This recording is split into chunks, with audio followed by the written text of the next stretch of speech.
Top 5 scariest nurses you don't want treating you. Nurses are symbols of care. They provide assistance, treat us, and make sure we're on the mend. Our vision of these caretakers is almost immaculate. However, they can also be a source of malice, injury, and even death. These are the 5 scariest nurses you don't want treating you. Number 5. Beverly Allitt. She's known as the Angel of Death, and Beverly Allit earned this nickname after murdering 4 young children and injuring several others in a baffling crime spree driven by her attention-seeking compulsion. The Lincolnshire English nurse repeatedly failed her nursing exams but caught a break when she was given a temporary job in the children's ward of Grantham and Kesteven Hospital in 1991. Being chronically understaffed, the hospital needed all the help they could get. At 7 weeks old, Liam Taylor was admitted to Children's Ward 4 after a chest infection. Nurse Allit spoke with his parents, assuring the couple that their baby was in good hands. On the second night, the young boy had a respiratory crisis. Nurse Allit stayed with him, but he soon went into cardiac arrest. Liam was put on life support, but it was too late. He had suffered brain damage. His parents made the agonizing choice of taking him off the medical device on February 23, 1991. Allit was never questioned, and this marked the first time she got away with murder. Then, 11-year-old Timothy Hardwick, who had cerebral palsy, was admitted to the hospital after an epileptic seizure. Nurse Allit volunteered to care for him, but within moments of being alone with her, the young boy's heart stopped. He died on March 5, 1991. Soon, Nurse Allit caused 3 more emergencies at the hospital before killing her 3rd victim, Becky Phillips. A newborn at just 2 months old, she was admitted for gastroenteritis. Allit administered insulin, and she was taken home after seemingly recovering, but she died just 2 days later. Other children mysteriously suffered cardiac arrest under the nurse's care and were only saved because they were transferred to a different hospital. But Claire Peck was one of the unlucky ones. She became Allit's final murder on April 22, 1991. Claire was placed on a ventilator and under Allit's watch when she suffered cardiac arrest. She was resuscitated, but died after a second cardiac episode. Allit was finally suspected of foul play when a doctor noted the high incidence of cardiac arrest in the ward. Police were called and they traced at least 25 suspicious episodes with 13 victims. There were also missing nurses' logs and a missing key that held the insulin medication. The only common factor was Allit's presence. When police searched through her apartment, they found the missing nursing logs. Police then dug deep into her background and found troubling behavior dating back to when she was just a child. She had shown symptoms of suffering from Munchausen syndrome and Munchausen by proxy, a disorder in which the sufferer seeks attention through illness and inflicts harm to herself or to others in exchange. Allit's behavior even showed itself when she refused to eat and became anorexic while in prison. Beverly was convicted and sentenced to 13 life sentences for both murder and attempted murder of her patients. Instead of being sent to prison, she is currently incarcerated at Rampton Secure Hospital in Nottingham. Luckily, she will never be eligible for parole. Number 4. Daniela Poe Jiali. Daniela Poe Jiali found her patients annoying according to police, and this was the only reason she killed them. The 45-year-old nurse from Lugo in northern Italy was arrested in October of 2014 when a 78-year-old woman named Rosa Calderoni mysteriously died under her care. Prior to that, authorities had suspected Daniela's involvement in other deaths. They had noticed that in March of 2014, there were 5 unexplained patient deaths in a span of just a single week. All of them died during the night when Daniela was the only one working in the ward. Hospital officials decided not to call police just yet and moved Daniela to the day shift to keep a closer eye on her, as they put it. Sure enough, 3 days later, on April 8th, another patient died under her care, and it was Rosa Calderoni. That morning, Rosa's daughter Manuela was told to leave the room while Daniela administered medication to her mom. 10 minutes later, she went back into the room and noticed her mother's eyes rolling uncontrollably. As she held her hand, her mother then suddenly passed away. During the autopsy, it was discovered Rosa had been injected with a massive dose of potassium chloride. Potassium chloride is difficult to detect because it disappears after several hours in the body. It's also the same drug used for lethal injection in death penalty sentences. Looking back at her work history, police discovered that 38 of the 83 deaths that occurred since the start of 2014 happened in Daniela's department while she was on duty. This is in contrast to the no more than 10 deaths on average that occurred for the other nurses in the hospital. After her arrest, her colleagues spoke out against the nurse and said she was cold and vindictive. They said she would give patients laxatives and leave the other nurses to deal with the effects. At times, it's also said she would sedate the patients if they were too loud or annoying. Even more alarming, police discovered photographs of Daniela together with a recently deceased patient. In one picture, she was seen smiling and even giving a thumbs up. Initially after her arrest, Daniela was found guilty by a lower court and received a life sentence. She served several years in prison.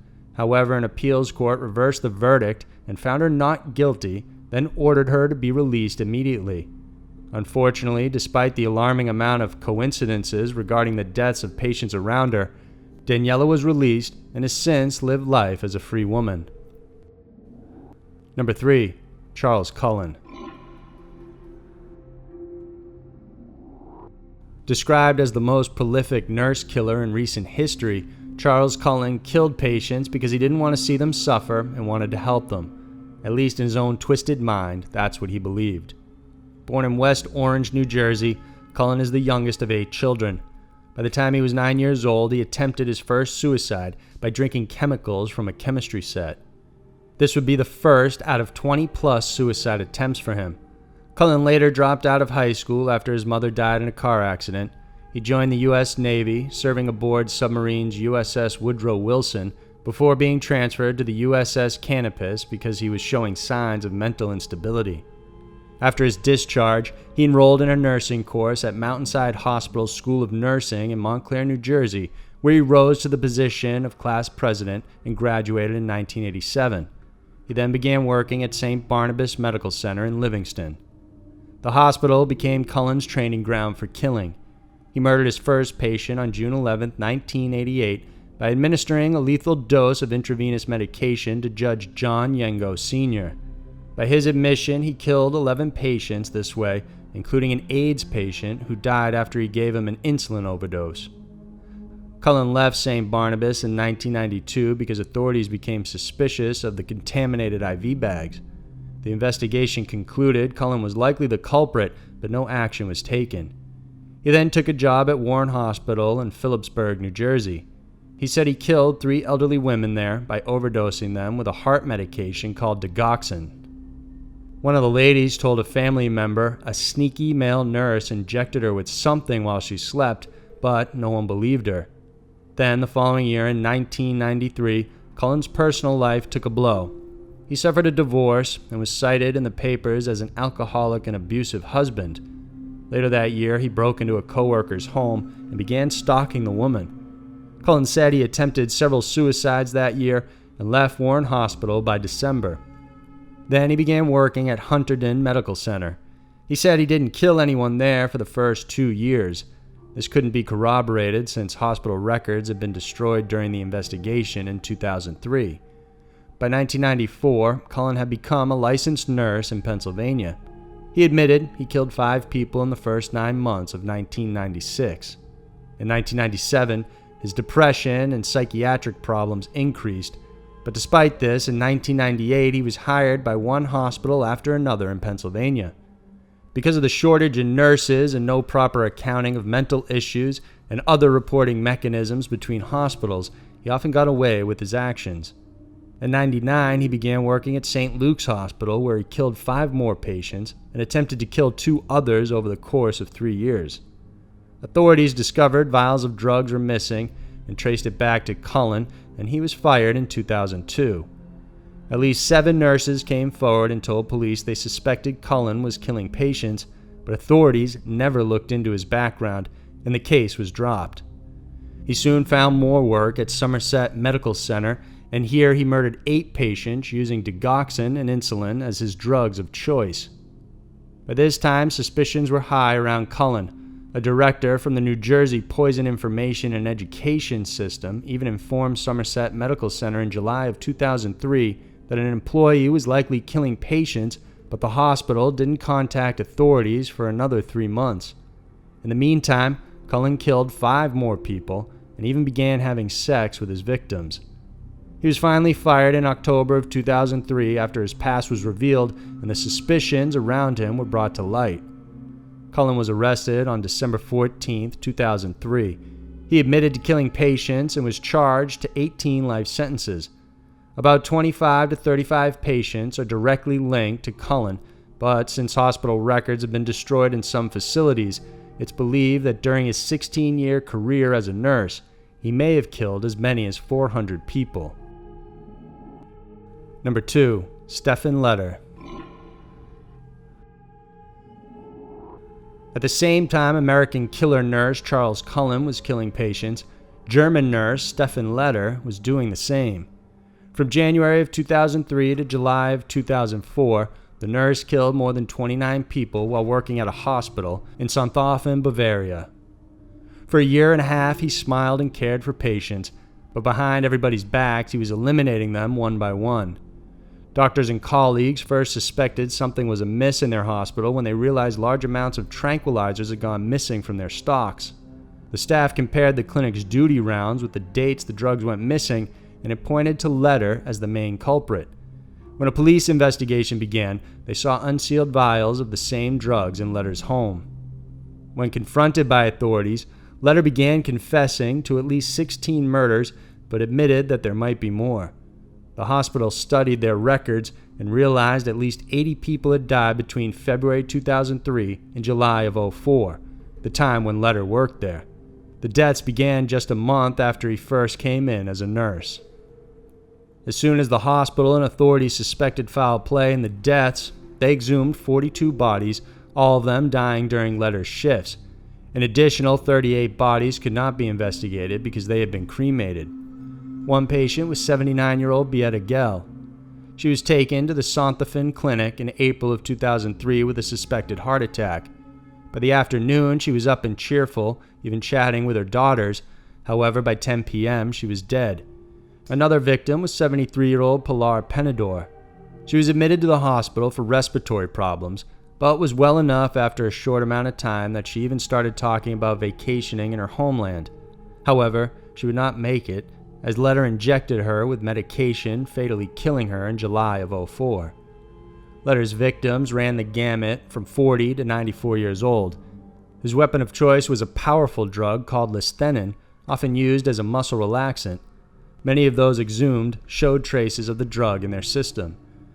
As for why, Letter claims he killed out of pity. He wanted to relieve the suffering of those in the hospital. And in fact, his defense argued he was a disturbed man who acted on this misguided belief.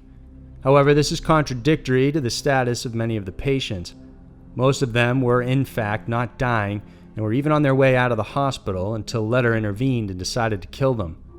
In the end, he was found guilty and charged for 12 murders, 15 for manslaughter, and killing on demand for 1. He was sentenced to life in prison, and the judge made sure he would not be eligible for parole until after 15 years, even with good behavior. Number 1. Arne Fleisht. One look at Arne Fleisht, and you wouldn't think that he was a killer. He was a balding man with thick spectacles hanging over his face, mild-mannered and polite. He had over 20 years of nursing experience under his belt. But in 1977, when he took over as the director of the Orkdale Valley Nursing Home in Orkdale, Norway, patients began dying at an alarming rate. It was a geriatric hospital, so no one suspected anything when patients began passing away. However, in 1981, one employee noticed the hospital had ordered huge quantities of the powerful and poisonous muscle relaxant, Curacet. The poison used in this drug is the same one used by South American Indians on the tips of their hunting arrows. Police were brought in and they traced the purchases back to Fleisht.